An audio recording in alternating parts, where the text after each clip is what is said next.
3 నెలల క్రితం ఈయన కలిసి ఈయన పంపిన లిక్విడ్స్ ఇవన్నీ కూడా పట్టుకొచ్చి ఈయన చెప్పినట్టు డ్రమ్లో 200 లీటర్ డ్రమ్లో పోసుకుని కలిపి అవన్నీ కలుపుకొని మొక్కకే 2 లీటర్లు కాదు అటో లీటర్ ఇటో లీటర్ పోసుకుంటూ వెళ్ళాం మొత్తం కొబ్బరికి కోకోకి కూడా.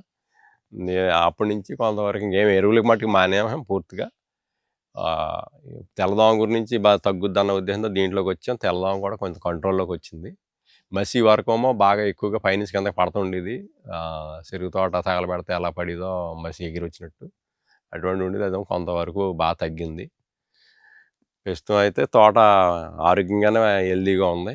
ఇక దీని నుంచి దిగుబడిగా ఎలాగన్నది ఇంక టైం చూస్తాం. ఇంకా బాగానే ఉంది. కొబ్బరి కూడా ఈ నిరుడితో పోల్చుకుంటే ఈ ఏడు ఆరోగ్యంగా ఉంది కొబ్బరి కూడా. ఈ వరకు అయితే మరీ ఆ కొబ్బరి ఆకులు కూడా ఎండిపోయి ఏదో ఆ రసం పీల్చి ఆటోమేటిక్గా కొబ్బరి ఆకు అంత ఎండిపోయేది.